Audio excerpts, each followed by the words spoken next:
샬롬. 아멘. 예.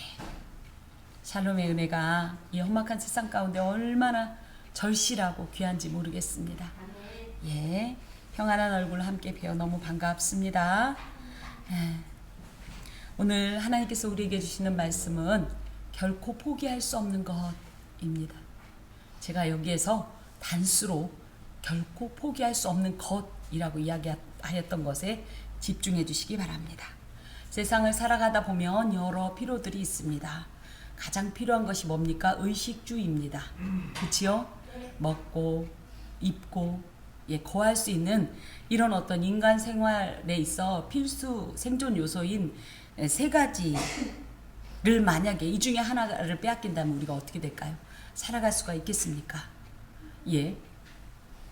그렇기 때문에 다른 것보다도 특히 의식주를 침해받게 되면 인간은 굉장히 본능적인 이 분노의 감정에 휩싸여서 그것을 필사적으로 지키려고 노력하게 되어 있습니다. 그런데 요즘 들어서 하는 말이 있습니다. 어떻게 밥만 먹고 사니? 그렇죠?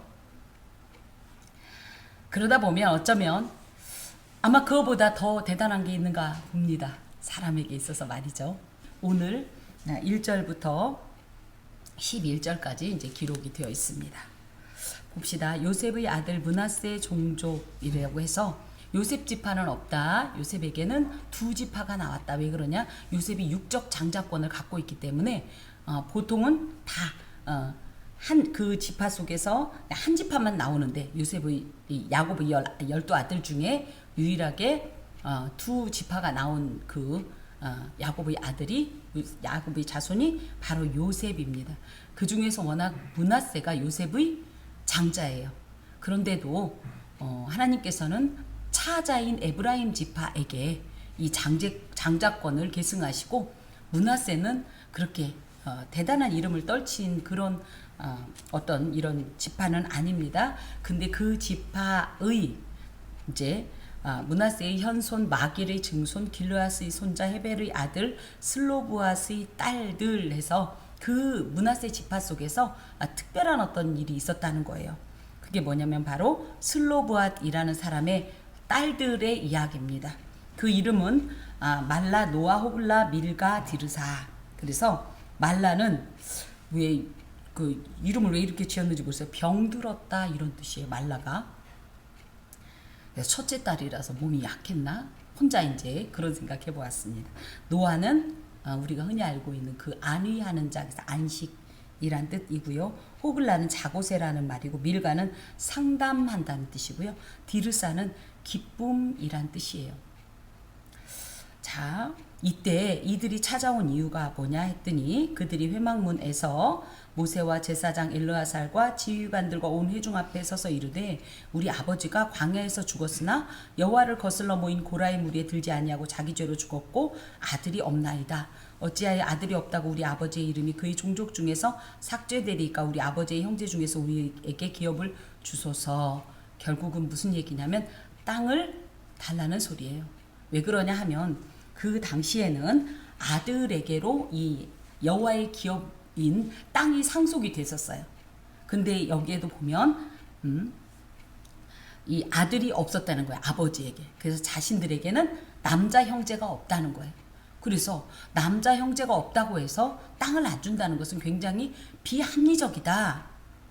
이야기를 하고 있는 겁니다. 거기에 특별히 여기에 보면 1절에 다시 그 슬로브앗의 딸들이 찾아왔으니 라는 이 찾아왔다는 표현이 굉장히 중요한 표현이에요. 이것은 카라브라는 말로 재판을 받기 위해서 나왔다라는 뜻입니다.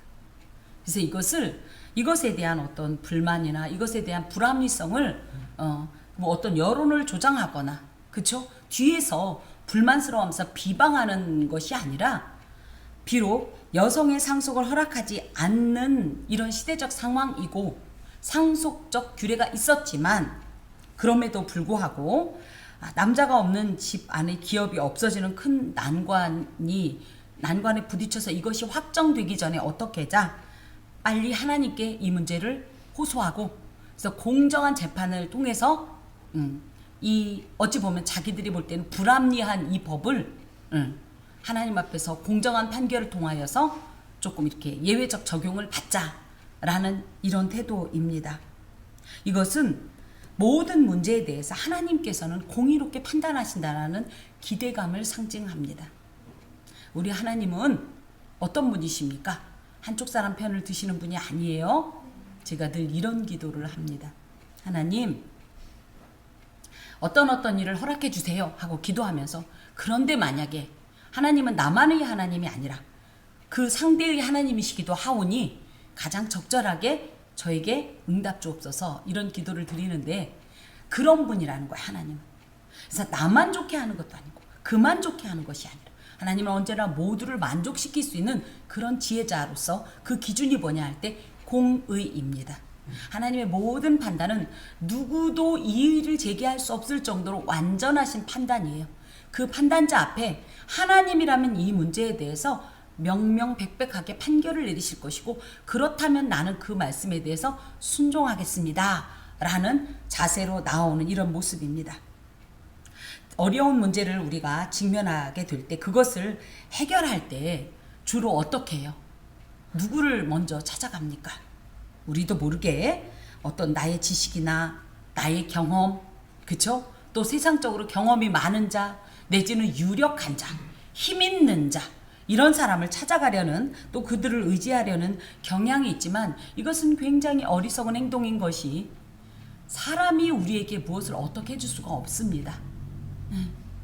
하나님께서 그 사람을 통해서 일하시는 건 맞습니다만은, 하나님을 배제하고 그 사람을 의지하려 한다면 결국은 같은 어리석음 안에서 멸망할 수밖에 없다라는 거죠. 그래서 무슨 일이 있거든 여러분, 결코 사람을 먼저 의지하지 마세요. 하나님께 나와서 하나님께 찾아오세요. 카라부 하세요. 하나님, 이 일 가운데 하나님께서 중재하여 주시고 하나님께서 이 일을 주도하여 주시옵소서, 섭리하여 주시옵소서 하고 하나님께 먼저 기도하고, 하나님께서 내려주신 그 판결을 가지고 사람을 만나세요. 하나님이 어느 날 갑자기 하늘에서부터 막 모든 일을 조정해서 빵 때리는 게 아니에요. 하나님은 모든 마음을 지으신 자로서 하나님께서 우리에게 필요한 그 사람의 마음을 움직이시는 분이십니다. 아멘. 그러므로 하나님께 와서 먼저 그 모든 일을 아뢰는 거예요. 하나님, 이러저러 하고요, 저러이러한데요, 난 이랬으면 좋겠는데요, 이 사람이 이럴 것 같은데요, 하나님 도와주소서. 사람의 마음을 지으신 주여, 주님 역사하여 주옵소서, 움직여 주옵소서. 이렇게 딱 기도를 한 다음에 그 사람을 만날 때는 위축되지 마세요. 이 사람이 뭘 해줄게 하고 바라보지 마시고, 하나님이 무엇을 준비하셨나를 기대하면서 나가는 겁니다. 하나님께서는 이런 기도한 자의 기도를 반드시 가장 선하게, 그리고 가장 공의롭게 응답해 주십니다. 그것을 이 슬로보아스의 5 딸들이 알고 하나님께 나온 것이지요. 오직 여호와 하나님만을 의지하여 우리 문제를 내어 맡길 때만 하나님께서 가장 공의롭고 은혜롭게 응답하니, 우리는 반드시 어디에게로 나가자? 하나님께로 나아가자. 그들이 나아간 곳이 2절에 보니까 회막문 앞이었다. 회막은 뭐예요? 하나님의 영광이 임재하시는 성막을 말합니다. 그 성막문이라는 것은 하나님의 이 재판정 앞에 나갔다는 뜻이에요. 거기에서 모세와 제사장 엘르아살과 지휘관들과 온 회중 앞에 이 사실을 이야기했다라는 것은, 이것을 결정하고 판결할 때 하나님께서 백성들을 만나시는 장소인 회막에서 하나님의 어떤 이 판결에 따라서 공식적으로 재판받기를 원한다는 이런 태도를 가지고 있습니다. 특별히 3절에 보면, 우리 아버지가 광야에서 죽었는데 여호와를 거슬러 모인 고라의 무리에 들지 아니하고 자기 죄로 죽었고 아들이 없습니다. 결국은 이 사람이 고라의 무리에 들었던 사람은 반역죄로 인하여서 그 대가 아예 끊겼잖아요. 하지만 오히려 그런 무리에 들지 않고 자기의 죄로 죽었다라는 것은 그 65절에 있는 것처럼 광야에서 반드시 죽으리라 하였던 이 출애굽 1세대 속에서 자기의 죄로 인하여서 그냥 이렇게 자연사했다는 뜻을 말하면서, 그렇기 때문에 뭐다? 반역자의 어떤 이런 명단에 있지 않기 때문에 아버지의 기업은 살아있다라는 뜻을 갖고 있어요. 아버지의 기업이 살아있는데 문제는 뭐예요? 아들이 없으니까 어떻게 되는 거예요? 이것이 상속이 되지 않으면 아버지의 이름은 이들에게서 아예 삭제되는 거예요. 여러분, 이스라엘에게 있어서 이 땅이라는 것은 무엇이냐면 그냥 단순한 먹고 사는 어떤 이런 거처의 차원을 넘습니다. 이 땅은 누구의 땅이다. 이게 굉장히 중요해요. 사나 죽으나 유지가 된다는 뜻을 갖고 있어요. 그런데 슬로보앗이라는 사람이 아들이 없으니 어떻게 됩니까? 슬로보앗의 이 땅이라는 것은 없어지는 거예요. 그렇게 되면 어떻게 돼요? 슬로보앗 또한 그 이름은 영원히 삭제되는 것과 같아요. 그렇기 때문에 이 딸들이 너무 그것은 아니다 해서 이제 나온 것인데, 중요한 건 아들이 없다라는 거죠. 그렇지만 비록 하나님 앞에서 아들에게로 이렇게 상속이 되는 건 맞지만 아들이 없다고 해서 어떻게 보면 딸이라고 이것을 이 기업을 상속하지 않는 것은 문제가 있다. 하나님 이것을 기억하옵소서. 하나님 안에서 아들이 무엇이고 딸이 무엇입니까? 이런 고백이에요. 그래서 제가 어린 시절에 얼마나 이 내용을 읽고 뿌듯했는지 몰라요. 하필이면 딸이 이 집도 5이요. 우리 집도 5이요. 그래서 제가 생각했어요. 근데 굉장히 은혜 받았던 부분이 나중에 우리가 알겠지만 하나님께서 이 어떻게 보면 말도 안 되는 것 같은 이 요구를 받아주신 것을 보면서 저도 생각했어요. 우리 하나님은 아들, 딸 구별하지 않는구나. 그래서 그러면서 아들이 없다고 해서 이런 일이 있으면 안 되니까 우리 아버지의 형제 중에서 우리에게 기업을 주소서. 아직 가나안 땅에 들어간 건 아니지만 들어가면 우리에게도, 아들은 아니지만 우리 이 딸들에게도, 근데 이 딸들은 아직 미혼이에요. 그래서 우리 딸들에게도 이 기업을 주어서 아버지의 이름을 잊게 하옵소서. 그래서 분배권 및 상속권에 대해서 우리가 정당한 이 권리를 가지고 있음을 고백하면서 하나님께 청원을 드린 겁니다. 이쯤에서 이 이스라엘의 상속법이 뭔가를 좀 한번 보면요. 성경의 상속법은 이렇습니다. 첫 번째, 아버지의 토지는 누구만 상속할 수 있냐면 아들만 상속받을 수가 있는 것이 워낙 성경적인 이 땅 상속법이에요. 또 아까도 잠깐 언급한 것처럼 장자는 2배의 상속권을 물려받는데 그 이유가 무엇이냐면 아버지를 노후에 봉양해야 되기 때문이에요. 그래서 우리나라도 그렇죠? 장남이 아버지를 모시는 것을 전제로 해서 이렇게 재산을 좀 부모로부터 더 받게 되는 거예요. 근데 요즘 장자들은 어떻죠? 2배 아니라 엄청 받아놓고 뭐 하죠? 이래서 문제가 되는 거예요. 많이 받았으면 뭐예요? 많이 하나님 앞에서 이 정직하게 그걸 갚으라는 거예요. 자, 3번째, 아들이 없을 경우. 그래서 이제 오늘 이 법이 생겨나는 겁니다. 아들이 없는 경우. 그동안은 이런 일이 없었어요. 그러니까 참 용감한 거예요. 이 슬로보아스의 딸들이. 이런 일이 왜 그동안 없었겠습니까? 그렇죠? 그런데 누구도 원래 그런가벼. 어쩔 수 없어. 이랬다면 이 슬로보아스의 딸들은요. 그래서 누집 딸인지 참 똑똑하다 이런 생각이 드는데요. 엄청나게 파격적인 행동입니다. 원래 이렇게 정해져 있어. 그러니까 어쩔 수 없어 라고 생각을 하고 수많은 딸들은 포기했겠지만 이들은 어떻게 생각했냐? 아니다. 일단 하나님 앞에 가서 재판 공정하게 받아보자. 하나님이 뭐라고 말씀하시는 들어보자. 그리고 그분이 판결하면 그것에 대해서는 설령 내가 기대한 바대로 안 되더라도 나는 감수하겠다. 순종하겠다. 이런 태도로 나갔다라는 거죠. 그랬더니 놀랍게 이렇게 아들이 없을 경우 딸이 상속하는 이런 법이 오늘 생겨납니다. 여러분 무슨 일이 있을 때 안 될 거야. 하나님도 이건 이럴 거야. 하지 마세요. 하여튼 무조건 어떻게 해라. 무조건 뭐든지 하나님 앞에 가지고 나오십시오. 그리고 하나님 앞에 찾아와서 하나님의 공정한 판결을 받으십시오. 아멘. 네. 그 다음에 이제 오늘 계속 나오는 얘기인데 아들이나 딸이 없을 경우 본인의 가까운 친척이 상속할 수 있어요. 과부는 그 대신 뭐예요? 딸이 아니기 때문에 상속권은 없습니다. 다만 이 과부에 대해서, 그러니까 홀로 된 이 미망인에 대해선 어떤 법이 있냐면 계대 결혼법이라는 게 있어요. 룻기를 우리가 한번 읽어보면 거기에 그죠? 그래서 이 우리나라 이 유교적인 어떤 이런 이 가치관엔 여성은 뭐다? 3종 지도다. 그래서 어렸을 때는 누구를 의지하고 아버지를 의지하고 장성하여서 출가해서 누구를 의지하고 남편을 의지하고 그런 다음에 노년에 누구를 의지하고 아들을 의지하고 요것처럼 이스라엘도 마찬가지예요. 그래서 이스라엘이 결혼하기 전에 이스라엘의 미혼녀들은 아버지를 의지하다가 결혼하고 나면 남편이 부양의 의무를 갖습니다. 그리고 나서 남편과의 사별 이후에 누가 아들이 이 노모의 이 어떤 이 부양권을 갖게 부양의 의무를 지게 되어 있는데 알고 보니까 아들을 못 낳았어요. 이분이. 그래서 홀로가 됐어요. 그럴 때는 어떻게 돼? 이분의 노후는 누가 책임져요? 그러다 보니까 아주 특이한 법입니다. 이것을 유교적인 어떤 이런 관념에 젖어 있는 저희로서는 도무지 이해할 수 없지만 이것이 이제 땅의 상속 문제와 사실은 관계가 있어요. 그래서 이 땅이 예를 들어 A라는 땅이 있습니다. 이 A는 남편의 땅이었는데 이 남편이 죽었어요. 그러고 나면 이 홀로 된 미망인이 그 당시에도 재혼이 가능했어요. 그럼 이 땅을 가지고 다른 지파의 남자에게로 결혼하면 이 지파의 땅이 이만큼이 구멍이 나버리는 거예요. 근데 하나님은 뭐라고 하냐면 이런 어떤 이 땅을 함부로 옮기지도 말고, 그래서 땅을 정한 지계석이라는 경계석이 있는데 이것도 함부로 뽑아서 움직이지 말라고 했고, 예를 들어 그래서 그 중에 또 하나가 뭐냐면 희년법이라는 게 있습니다. 야, 안식년이 7번 되고 나면 그 다음에는 뭐예요? 모두 다 제자리로 가!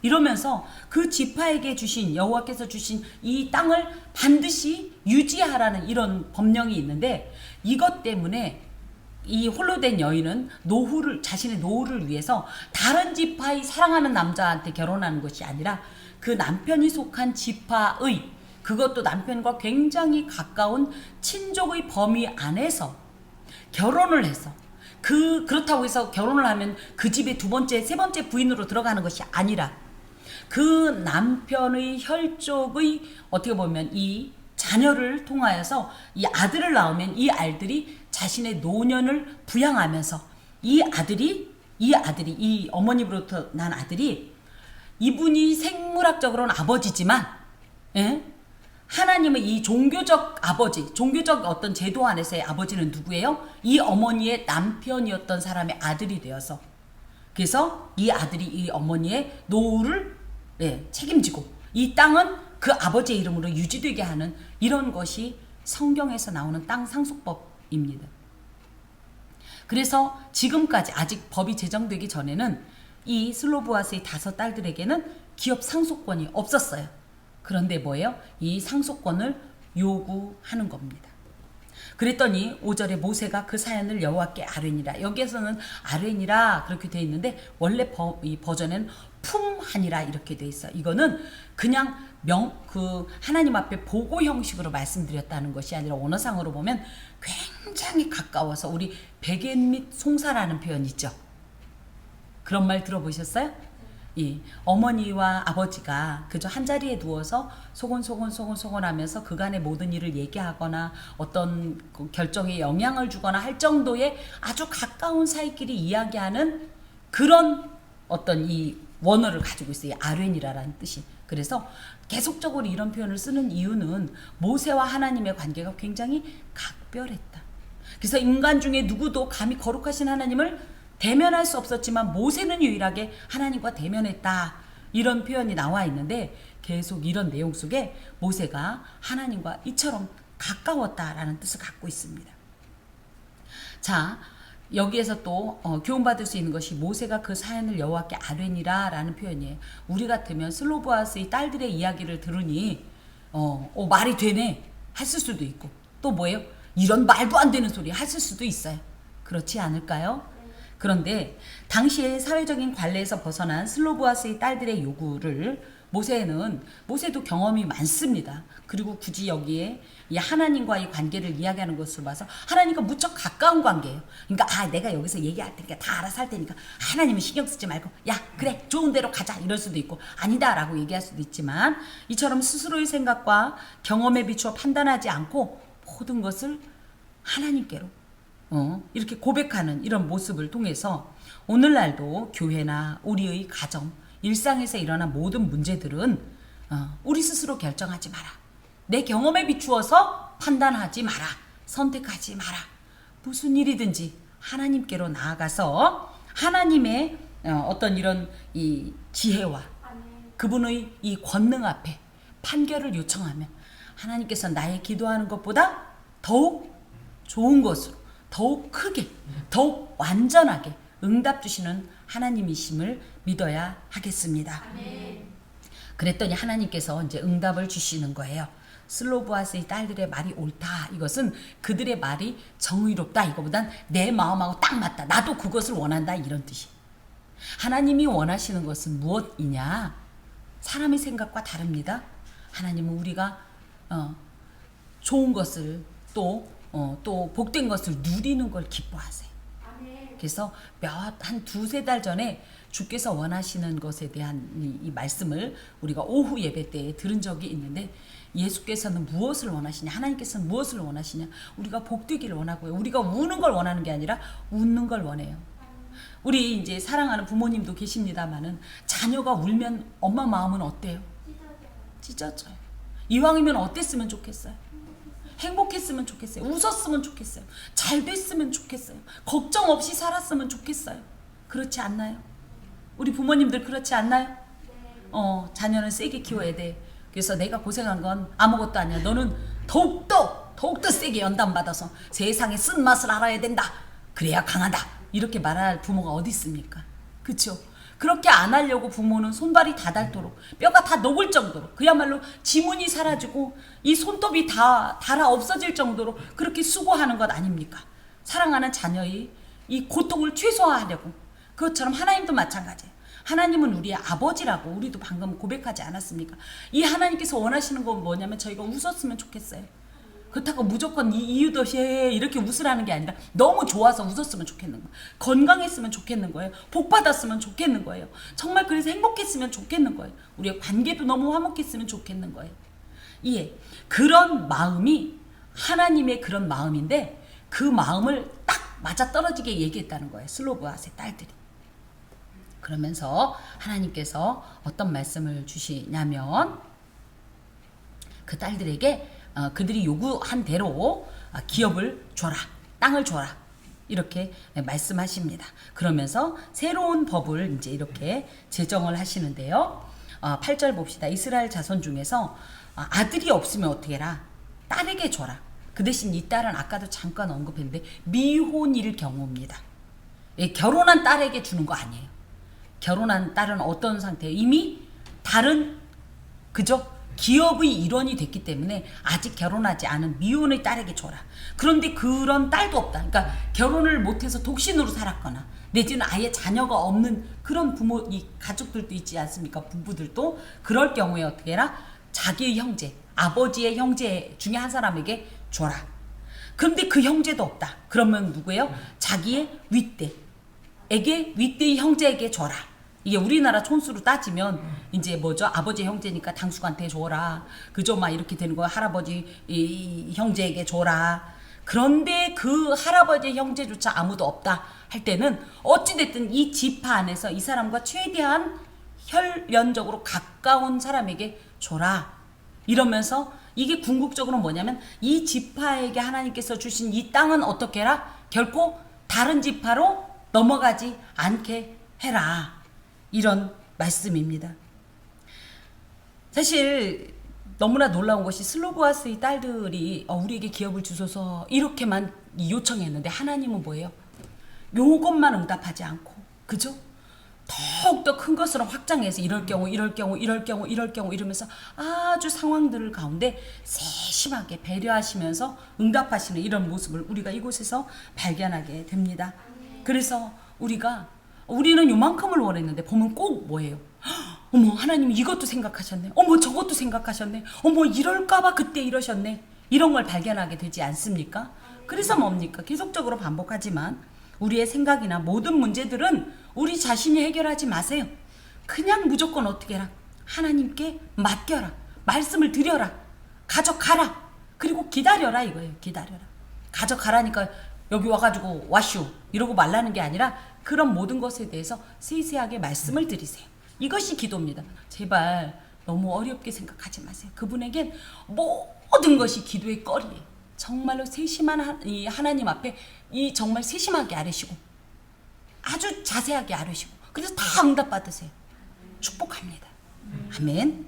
자, 그러면서 이제 11절 아래쪽 보면 나 여호와가 너 모세에게 명령한 대로 이스라엘 자손에게 판결의 규례가 되게 할지니라. 그래서 이것이 이 슬로바스의 딸들에게뿐 아니라 앞으로 이것을 법제화하라는 거예요. 그래서 앞으로 이런 일이 있을 때 딸들이 미혼 딸들이 어머 우리 아버지 그냥 이렇게 가시면 이 땅을 빼앗길 텐데 어떡하면 좋아 이렇게 걱정하지 않도록 이들도 누구다. 성경은 결코 여성을 비하하지 않습니다. 이들도 염려 없이 그 일상을 유지할 수 있도록 말이 그렇지 부모님 떠나고 나면 얼마나 힘에 겨운지 아세요? 부모님도 안 계신데 그죠? 거기다 당장 먹고 살 것이 막막할 때 이 참담함은 당해보지 않은 사람 모르는데 하나님께서는 이것을 아시고 앞으로는 이것을 이 슬로브아스의 딸들에게뿐 아니라 어떻게 해라? 모든 이 같은 똑같은 사례 속에 적용해라 해서 아예 이런 법을 만들어 주십니다. 자 12절부터 이제 봅시다. 그러고 나서요 하나님께서 모세에게 말씀하셔요. 야 너 아바림산에 올라가라. 아바림산은 이 비스가 골짜기 그죠? 이 많은 산들의 어떤 이 산맥 중에 하나에 속한 산이에요. 거기 올라가서 내가 이스라엘 자손에게 준 땅을 바라보라. 지금 여기가 모압 평지인데 그 중에서도 높은 산에 가면 이 모압 요단 서쪽으로 쫙 펼쳐져 있는 가나안 땅을 보게 됩니다. 그러면 모세 마음이 어떤 마음이 들겠어요? 너무 들어가고 싶겠죠. 그런데 하나님께서 약올르지? 이제 너는 못 들어가지? 이러려고가 아니라 저는 이런 하나님의 뉘앙스를 발견합니다. 너 참 수고 많았다. 지난 40년간 몸도 젊지 않은데 또 얼마나 속을 썩이는 이 백성을 데리고 지금까지 고생했니? 저 땅이 네가 그렇게 수고한 귀한 이 사역의 대가란다. 어떠니? 뿌듯하지 않니? 이 너의 이 40년의 사역의 이 결과가 이렇다는 것이 얼마나 뿌듯하니? 전 이렇게 봅니다. 보여주고서 메롱 넌 못 가지롱 이거 아니에요. 하나님은 모세는 얼마나 그 땅을 사모했습니까? 이스라엘 모든 백성이 사모했듯이 모세도 그 땅을 바라보길 그렇게 사모했는데 하나님께서 그 마음을 아시고 이거란다. 그러니 너무 패배감을 갖지는 마라. 저는 이렇게 이 음성을 받습니다.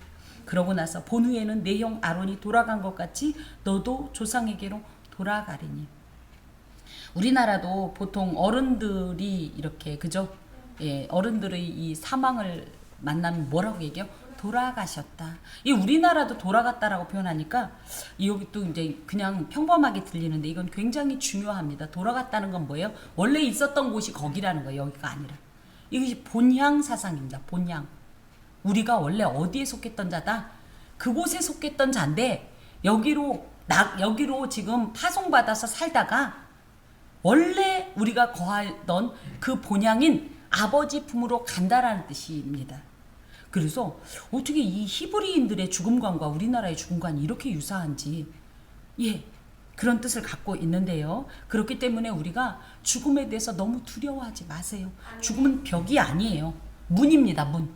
어떤 문? 나의 본향으로 돌아가는 문. 그래서 예수 믿는 사람들이 죽을 때 보면 안 갈 거야 무서워 이런 소리 안 하고 어떻게 해요? 지난번에 제가 동영상을 잠깐 틀어드리지 않았습니까? 그 어른 이제 그러고 나서 한 달 반인가 있다가 이제 돌아가셨는데 그 어른이 말씀하세요. 걱정하지 마라. 천군 천사들이 지금 여기 있고 예수님께서 나와 함께 하시면서 나 걱정도 안 되고 겁도 안 나고 무섭지도 않다. 외롭지도 않다. 이게 그리스도인들의 죽음관이에요. 그러면서 그런데 왜 이 땅을 들어가지 못하냐? 너도 알지 않냐? 무리바 물가에서 어떻게 했어? 내가 분명히 반석을 그죠? 반석을 이렇게 명하라라고 했는데 너 예전에 반석 쳤던 그 습관 그냥 하나님의 말씀을 귀담아 듣지 않고 그죠? 화는 나고 애따 모르겠다 아주 공식적으로 화낼 수 있다 하고 분명히 말로 하라고 그랬는데 그래서 여호와께서는 말씀으로도 얼마든지 이 반석을 깨뜨려 물을 낼 수 있다는 걸 보여주라고 했는데 네가 어떻게 했냐? 팡팡하고 2번을 반석을 치지 않았냐? 그것 때문에 너는 못 들어가는 거 기억하지? 지금 이 말씀입니다. 그래서 하나님께서는 굳이 이런 내용을 통해서 너 얼마나 잘못했는지 알지 이것보다는 이것 때문에 못 돌아가는 건 맞지만 고된 사명의 이 모든 길을 내려놓는 순간이라는 것을 말씀하셔요. 우리 모두도 죽음은 무엇이냐? 사명의 자리를 다 완수하고 사명을 완수하고 영원한 안식에 들어가는 거예요. 이 땅에서의 우리 삶은 뭐예요? 사명의 길이에요. 이 땅에서 신부는 뭐예요? 우리는 사명자예요. 그러다가 하나님께서 그 길의 끝에서 우리에게 이제 이 사명에 대한 면류관을 예비하시고 안식의 길로 인도하시는 것이 죽음입니다. 이것을 통해서 하나님께서는 수많은 반역과 악함에도 불구하고 신실하게 포기하지 않고 끝까지 약속하신 구속의 역사를 이루어 가시는 현장을 모세에게 보여주고 계신 겁니다. 그랬더니 이제 모세가 하나님께 말씀을 드리기를 여호와 모든 육체의 생명의 하나님이시여. 이건 무슨 뜻이냐면 모든 살아있는 것들에게 숨을 불어넣어 주시는 생명의 주인이신 하나님, 이런 뜻이에요. 그래서 단순히 이 생명뿐 아니라 생명 안에는 우리의 모든 삶을 의미해요. 하나님께서 모든 우리의 삶을 살아갈 수 있도록 힘을 주시고 지혜도 주시고 능력도 주시고 이런 분이시라는 고백이 이곳에 있습니다. 그러면서 그런 하나님께 간절히 원합니다. 구합니다. 청원드립니다. 제발 한 사람을 이 회중 위에 세워서 그로 그들 앞에 출입하며 그들을 인도하여 출입하게 하소서. 그래서 하나님 지금 모세 입장에서 뭐예요? 자신이 죽는 건 이제 곧 가나안 정복을 앞두고 있는 상태에서 후계자가 전혀 지금 예정되어 있지 않으니까 한편 마음으로는 어떻게 하면 좋냐? 내가 이제 확실히 죽는 건 난 이제 받아들이겠는데 그럼 이 백성을 어떡하지? 라는 이런 염려가 있는 거예요. 그래서 이어지잖아요. 여호와의 회중이 목자 없는 양과 같이 되지 않게 하옵소서. 그래서 출입이라는 말은요, 어떠한 일에 대해서 업무를 수행한다라는 뜻을 갖고 있어요. 괜히 나왔다 들어갔다는 뜻이 아니라. 그래서 앞으로 이 후계자가 할 일이 뭐예요?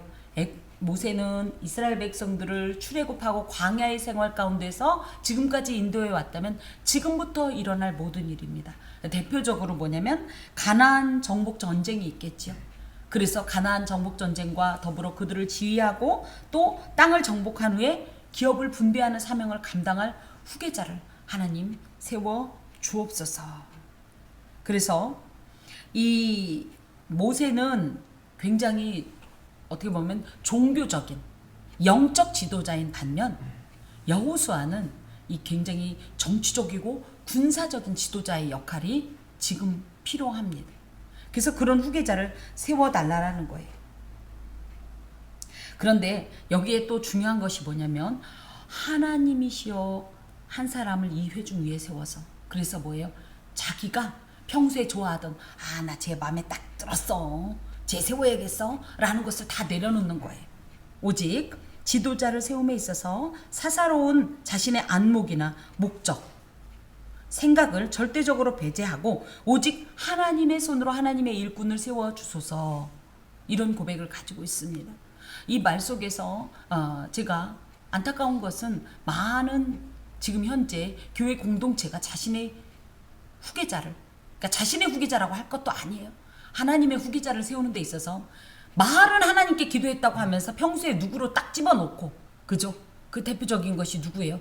자기 아들로 딱 집어놓고 그렇게 해서 그를 위해서 기도하게 하고 그 아들이 어떻게든 후계자가 되게 하기 위해서 세상에 총회 법에 막 반항하고 막 잘못됐다느니 고치겠다느니, 그리고 또 뭐예요? 야 우리 교회 얼마나 센지 우리 교회 나가봐. 니네 총회에다 내는 이거 돈도 니네들 뻥고 많이 나지 메롱. 그럼 우리는 독립교단 세울 거야. 우리 어떻게 할 수 있나 봐봐. 아쉬우면 붙잡아. 그 대신 허락해줘. 내 아들이 세워지는 것. 이렇게 세습하는 교회 뭐예요? 야 적어도 야 이건 일반 기업 회장보다 나아. 이런 것이 세습됩니다. 이거 진짜 하나님 앞에서 기뻐하는 일이 아니에요. 근데 그쪽에 있는지 성도들은 그러죠. 뭐 어떤 교회는 이런 큰 교회를 다른 사람은 감당을 못합니다. 내 아들 목사님만 감당할 수 있어서 부득이하게 이 아들을 강력하게 추천합니다. 말 안 들어? 이런 행동을 하는데 저는 그것에 대해서 결코 하나님이 기뻐하지 않는다고 생각해요. 근데 어떤 분은 그러세요. 그래서 그때부터 우리에게 얼마나 부흥했는데요. 부흥하면 답니까? 목자 없는 양이라는 것은 지도자가 없는 상태인데요. 그렇게 되면 어떻게 양들은요. 눈뜬 장님이에요. 그래서 눈을 멀쩡하게 뜨고 있는데 앞에 뭐가 있는지를 분별을 못해요. 아까 전까지 내 친구가 늑대한테 잡아먹혔는데 그 늑대 앞에 가서 천진난만한 얼굴로 양 이러고 있는 존재가 이 양이에요. 그리고요 얼마나 미련 곰탱이냐면요. 이 어지간하면요 보통 일반 이 동물들은 풀을 뜯어먹을 때 잎사귀만 뜯어먹는데요. 그래야 다음에 돌아오면 또 그 잎사귀가 나와서 먹잖아요. 근데 이 양들은 얼마나 미련 곰탱이냐면 뿌리까지 다 캐먹는데요.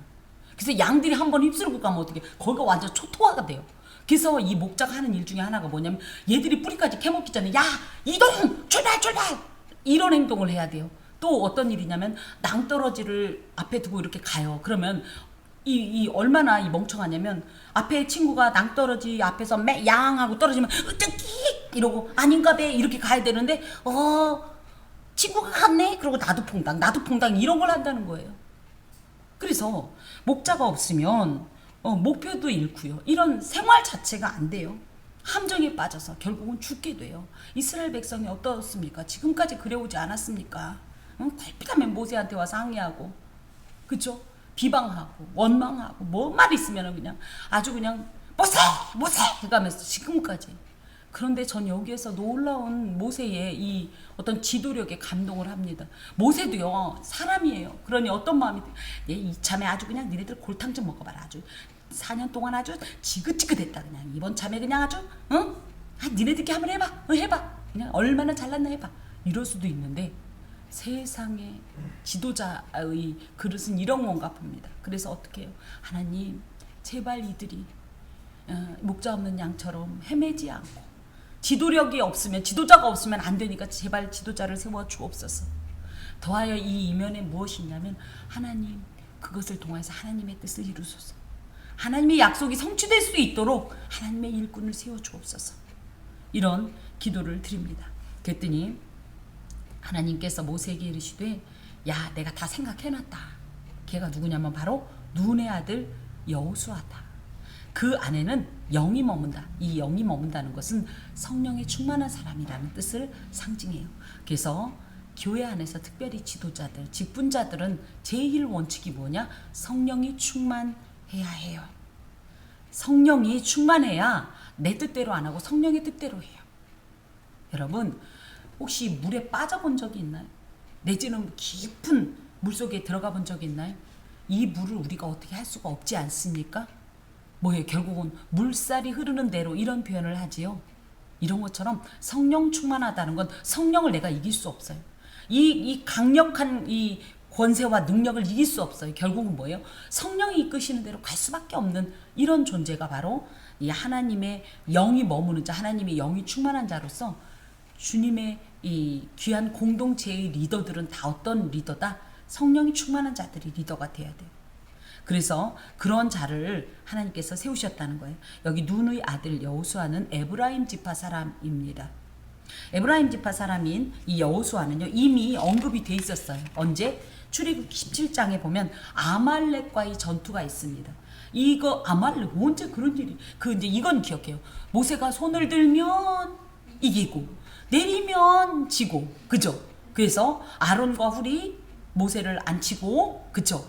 이렇게 세워가지고 팔을 내다뜨리지 않아서 결국 이스라엘이 전쟁했다. 이때 장군, 총사령관이 누구였냐? 여호수아입니다. 또 이 여호수아의 이름이 언제 나왔냐면 12정탐꾼 속에 포함되어 있어요. 그래서 유다지파 출신 갈렙과 더불어서 우리 쟤네들 밥이에요. 충분히 갈 수 있어요. 라고 외친 사람이 여호수아입니다. 또 이 여호수아는 누구냐면요. 시내산에서 모세가 하나님을 만나고 하나님 앞에 십계명도 받고 할 동안에 아무도 이 백성 중에서 이 시내산에 근접을 못했을 때 여호수아만큼은 이 시내산에 머물면서 이 모세를 기다리고 하나님의 율법을 받고 함께 내려왔던 그런 모세의 최측근이고요. 그러면서 모세로부터 하나님을 어떻게 섬기는지를 아주 최측근에서 배운 사람이에요. 그래서 이 여호수아의 이름은 워낙은 호세아입니다. 그런데 물론 같은 뜻이긴 해요. 뭐냐면 여호와는 구원이시다. 어서 많이 들어본 것 같지 않아요? 누구의 이름과 똑같을까요? 맞아요. 그래서 그 당시에 이 사람 예호슈아라고 불렀고 뭐 호세아, 예호슈아, 그러니까 여호수아죠. 그리고 이 이름이 신약적으로는 예슈스. 그래서 예수님과 같은 이름을 가지고 있어요. 이름만 같으냐 봤더니 이 여호수아가 결국은 어떻게 해요? 이스라엘을 약속의 땅인 가나안으로 이끌어가서 결국은 그 가나안 땅에 정착시키던 굉장히 중요한 지도자였죠. 그것처럼 예수님도 영적인 이스라엘인 성도들을 영적 가나안인 천국으로 이끈 그런 생명의 리더이십니다. 그래서 이런 예수님의 예표가 바로 여호수아입니다.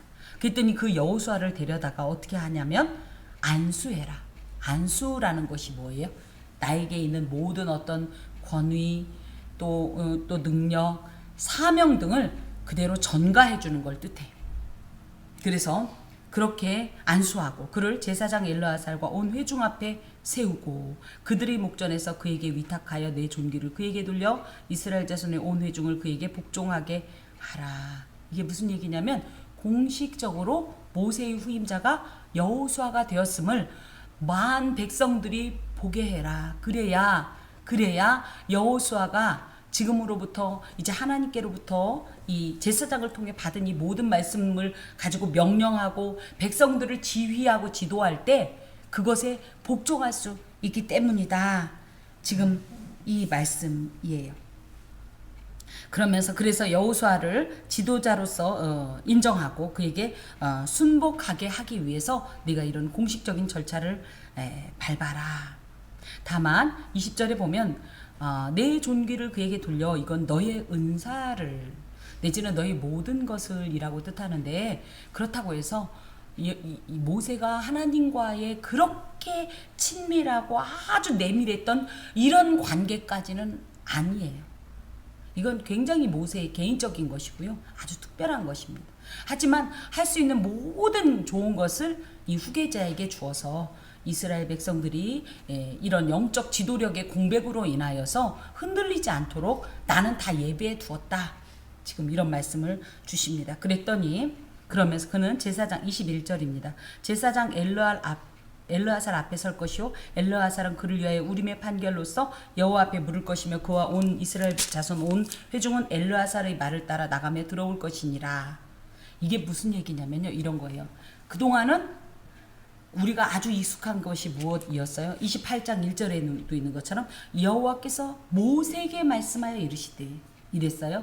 그죠? 모세는 제사장, 물론 모세의 아들들은 제사장입니다만 엄연히 얘기하면 대제사장보다 먼저 하나님의 말씀을 받던 존재예요. 모세가. 맞죠? 그런데 이제부터는 어떻게 하냐면 여호수아는 어떻게 되냐면 엘르아살의 하나님의 말씀을 받으면 그 말씀을 우림의 판결로써 그죠? 그래서 그동안은 이 리더인 모세가 하나님으로부터 직접 말씀을 받았다면 이제부터는 어떻게 해요? 대제사장은 엘르아살이 하나님의 말씀과 판결을 받으면 그걸 갖다가 여호수아에게 전달되어주고 그래서 여호수아는 이걸 갖다가 또 온 회중들과 함께 이 말씀에 순종하는 이런 체계로 지금 전환하고 있습니다. 그래서 모세가 이제 이 하나님 앞에 말씀을 받던 이런 그리고 이제 이 정치 지도자들과 이렇게 그러니까 하나님의 말씀을 받고 했던 이런 시대는 뭐냐 모세 자신이 제사장의 권위이기도 했고 정치적 지도자의 권위이기도 했었어요. 이걸 제정 일치 사회라고 합니다. 제사와 정치가 하나였던 사회. 그런데 이제부터는 어떻게 되는 거예요? 제정이 일치가 아니라 분리되는 거예요. 그래서 대제사장 라인, 그러니까 제사장적 어떤 권위가 따로 있고 그 다음에 정치적 리더의 권위가 따로 생기게 된 거예요. 그런데 굳이 얘기하면 무엇이 더 위냐? 제사장적 권위가 더 먼저입니다. 그리고 정치적 권위가 아래로 내려가요. 이 얘기를 왜 하냐면 다음 주에 우리가 이제 교회론을 항존직 할 때 이제 교회론을 할 거지만 이런 겁니다. 그래서 요런 내용이 어디에 나와 있냐면 서부에서요.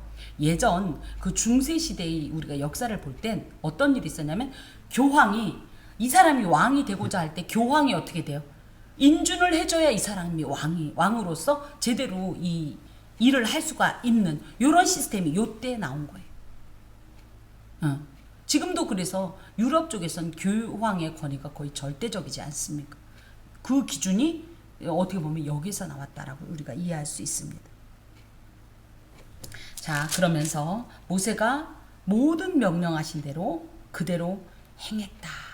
이렇게 말씀이 마무리가 됩니다. 자, 이 슬로브하스의 딸들 이야기를 좀 해봅시다. 물론 이 내용은 출애굽 2세대의 이야기입니다. 그래서 이 상속에 대한 얘기예요. 뭐요? 땅을 상속하고 또 무엇을 상속해요?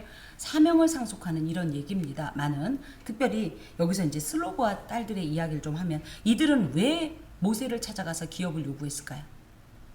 땅이 없으면 1차적으로 뭐예요? 땅이 없으면 먹고 살 수가 없어요. 그만큼 절대적인 요소가 바로 이 기업이기 때문에 기업을 요구한 겁니다. 근데 이것을 단순한 재산 다툼으로 본다든지 또 누구는 성경 속의 여권 신장 사례다 이렇게 얘기하는데 이건 참 너무 1차원적인 내용으로 해석한 것이다. 여기서는 여성의 권익을 보호하는 차원의 이야기가 아니에요. 집안에 아들이 없다는 이유로 하나님의 약속의 땅을 분배받는 데 있어서 소외되거나 제외되는 가정이 없도록 하려는 만인 토지 소유의 원칙으로서 뭐예요? 이것이 경제적인 면보다는 구속사적 측면이 더 강합니다. 무슨 얘기예요? 그 어떤 누구라도 주 예수를 믿으라 그리하면 누구라도 어떻게 하는 거예요? 구원을 얻는 이 원칙을 이 내용 속에 담고 있습니다. 그래서 누구라도 원하면 누구라도 하나님의 기업을 요구하면 어떻게 되는 거예요? 다 그 기업 하나님의 기업인 천국을 소유할 수 있다라는 것을 이 내용 속에 담고 있습니다. 이 말은 바꾸어 말하면 만민 중 누구라도 하나님의 기업 천국을 요구할 땐 하나님께서는 반드시 그에게 허락하신다는 뜻을 함께 포함하고 있습니다. 자, 이스라엘의 토지 제도 개념을 조금만 더 좀 말씀을 드리면 이스라엘에게 있어서 땅은요 그냥 먹고 사는 어떤 거처의 차원이 아니에요. 이건 뭐냐면 하나님의 선물의 개념입니다. 이들이 물론 가나안 정복 전쟁을 하지만 말도 안 되는 거예요. 이들은 정식 군대가 아니에요. 그런데도 어땠습니까? 가나안을 막 정말 그죠? 아주 메뚜기가 다 먹듯이 막 먹어버릴 수 있는 게 뭐예요? 이들의 제1대장이 누구이기 때문입니까? 하나님이셨기 때문에 이 땅을 정복할 수 있었어요. 그리고 이 땅은 하나님 거예요. 정복했으니까 하나님이. 그런데 이 땅을 하나님께서 이스라엘에게 선물로 주신 겁니다. 그래서 이스라엘에게 있어 땅은 뭐다? 하나님의 특별한 은혜와 사랑, 하나님의 특별한 복을 상징해요. 그러니 이것을 빼앗기면 돼요, 안 돼요? 잃어버리면 돼요, 안 돼요? 이런 관점으로 이 슬로브하스의 이 딸들이 땅 상속권을 요구한 것을 이해해야 합니다. 이 땅은요 제비 뽑기 방식을 통하여서 위치가 선정이 되고요. 그죠? 우리 지난주에 배웠죠. 또 뭐예요? 인구의 이 수에 비례해서 많은 사람은 많은 땅을, 그죠? 적은 사람은 적은 땅을 이렇게 하면서 이 땅의 소유에 대한 모든 소유권을 누가 가지고 있는 거예요? 하나님께서 가지고 있는 거예요. 그리고 이스라엘의 이 토지 제도의 특징은 뭐다? 개인의 소유이긴 하지만 뭐다? 하나님의 것으로서 하나님께서 이것을 이렇게 하라면 이렇게 해야 되고 저렇게 하라면 저렇게 해야 되는 것이 이스라엘의 이 토지 제도의 이 어떤 측면입니다. 그런데 아까도 말씀드렸듯이 이런 하나님의 사랑과 선물을 상징하는 땅에 대해서 슬로브하스의 딸들이 이런 요청을 했던 건 굉장히 우리에게 큰 교훈을 주는 것이 지금 우리에게 하나님의 땅은 무엇입니까? 하나님의 기업은 무엇입니까? 아멘. 우리의 영원한 기업은 천국입니다. 그러니까 천국이라고 하니까 죽어서 그 땅을 의미하는 것이 아니라 하나님의 나라예요. 예수입니다. 복음입니다. 이것을 결코 포기할 수 없는 슬로브하스의 딸들처럼 우리 또한 이것을 결코 포기할 수 없는 것으로 마음에 확 신하고 이것을 결코 빼앗기지 않으려고 몸부림쳐야 해요. 여러분에겐 자녀들이 있습니다. 이 자녀들에게 우리는 무엇을 하고 싶어 하냐면 무언가를 상속해 주고 싶어 해요. 무엇을 상속해 줄 수 있을까요? 무엇을 상속해 주고 싶습니까? 직업을 넘겨주고 싶을 겁니다. 또 뭡니까? 나의 직장? 그쵸? 또 뭐예요? 야 아들아 이렇게 하면 된단다 하는 처세술? 인맥? 뭐 많은 것들이 있을 겁니다. 하지만 이것들이 영원할까요? 이것들이 영원합니까? 우리나라 말에 무슨 말이 있냐면 부자가 3대를 못 간다 이런 표현이 있어요. 네. 이 세상의 모든 것은요 사라져요. 영원한 것은 유일합니다. 무엇입니까? 하나님의 나라입니다. 내가 죽게 되더라도 결코 포기할 수 없는 그 누군가가, 그 무엇인가가 누굽니까? 무엇입니까? 금입니까? 은입니까? 명예입니까? 이 세상의 행복입니까? 아들입니까? 딸입니까?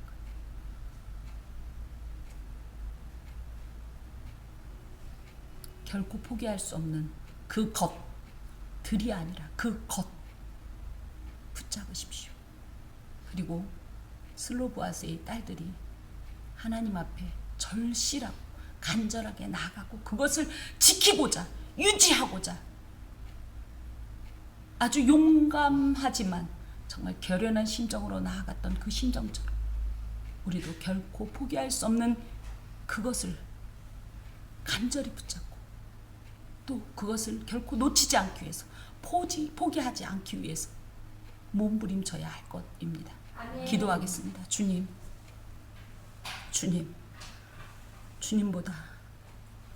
주님보다 더 귀한 것은 없습니다. 주님을 포기할 수는 없습니다. 나의 영원하신 기업인 하나님을 굳게 잡게 하시고 아멘. 그 하나님으로부터 모든 것이 다시 시작되게 하여 주옵소서. 아멘. 예수 그리스도의 이름으로 기도합니다. 아멘. 아멘.